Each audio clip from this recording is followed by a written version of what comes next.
Kalau ngomongin peluang lolos ke Piala Dunia U17 2026, satu kata dulu nih, deg-degan Timnas Indonesia. U17 lagi berdiri di persimpangan jalan yang nggak gampang, bro. Di satu sisi ada mimpi besar tampil di panggung dunia, di sisi lain ada rintangan. Berat yang siap jegal langkah, Garuda Muda.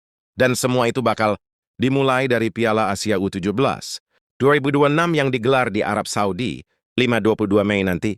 Ini bukan turnamen kaleng-kaleng, ini panggung pembuktian. Dan yang bikin makin panas, hasil drawingnya nggak bersahabat. Dari undian yang digelar di markas AFC di Kuala Lumpur, Timnas Indonesia U17 masuk grup B bareng Jepang U17, China U17, dan Qatar U17. Kalau ini game, levelnya langsung hard mode dari awal. Grup lain mungkin masih bisa napas, tapi grup B isinya monster semua. Gimana nggak disebut grup maut kalau isinya langganan Piala Dunia? Dari 4 tim di grup B, 3 negara pernah tampil di Piala Dunia U17 2025 di Qatar. Jepang? Sudah pasti. Qatar? Tuan rumah edisi lalu. Indonesia? Ikut juga. Cuma China yang nggak main di edisi itu, tapi jangan salah, mereka tetap bahaya. Jadi bisa dibilang, ini grup isinya tim-tim yang udah biasa makan tekanan turnamen besar. Yang bikin makin nyesek, Indonesia punya utang trauma ke Cina. Tim Garuda Muda yang diperkuat Mirza Firjatullah dan kawan-kawan pernah dihajar. Cina U17 diuji coba di Stadion Indomilk, Arena, Tangerang. Skornya nggak nanggung, 0-7 dan 2-3. Kebayang, nggak sih mental anak-anak muda yang lagi tumbuh percaya dirinya, malah dihantam skor segitu? Itu bukan cuma kalah, itu ujian mental. Nah, disinilah mental jadi segalanya. Kalau tim pelatih nggak punya pendekatan psikologis yang matang, trauma itu bisa kebawa sampai turnamen. Lawan Cina lagi, bisa jadi kebayang skor lama. Padahal sepak bola itu bukan cuma soal taktik dan fisik, tapi juga keberanian buat bilang, gua nggak takut lagi. Tanpa mental baja, susah buat bangkit. Belum selesai sampai di situ, Jepang sudah nunggu di tikungan. Kalau Cina bikin trauma, Jepang bisa bikin minder duluan. Jepang U17 bukan sekadar tim kuat, mereka adalah raksasa Asia di level usia muda. Negara ini konsisten banget dalam pembinaan pemain muda. Mereka bukan cuma jago teknik, tapi juga disiplin, cepat, dan cerdas dalam membaca permainan. Fun fact yang bikin merinding, Jepang adalah rajanya Piala Asia U17. Mereka sudah 4 kali juara, terakhir angkat trofi pada 2023.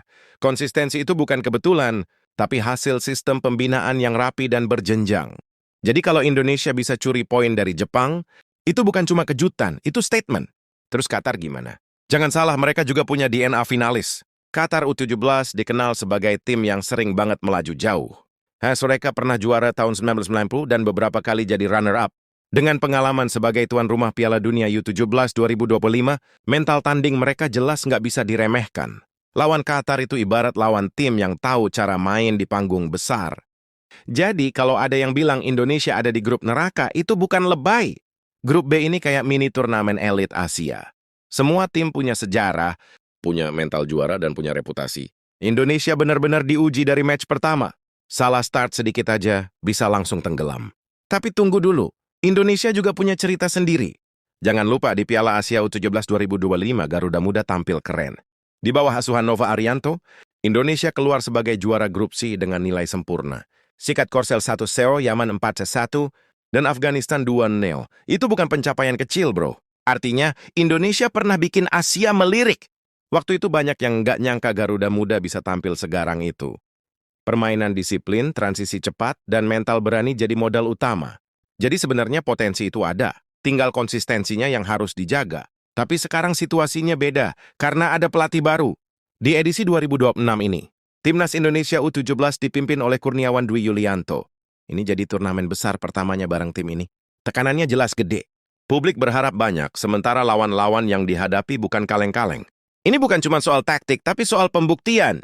Kurniawan harus bisa ngebangun ulang kepercayaan diri tim, memperbaiki kekurangan dan menyatukan visi permainan. Waktu persiapan nggak panjang, sementara ekspektasi tinggi.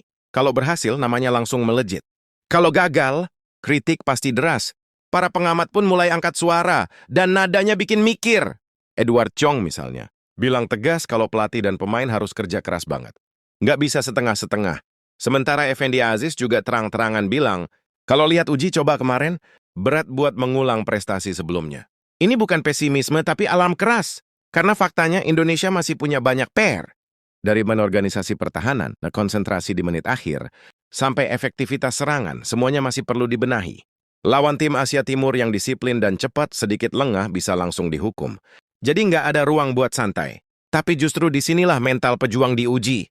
Kalau Indonesia bisa bangkit dari kekalahan telak lawan Cina, itu bakal jadi cerita redemption yang keren banget. Bayangin tim yang sempat kalah 0-7, lalu bangkit dan minimal menahan imbang, atau bahkan menang di turnamen resmi. Itu bakal jadi momen ikonik. Dan jangan lupa, sejarah pernah mencatat Indonesia bisa melangkah jauh. Prestasi terbaik Garuda Muda di Piala Asia. U17 adalah semifinal tahun 1990. Itu jadi standar emas sampai sekarang.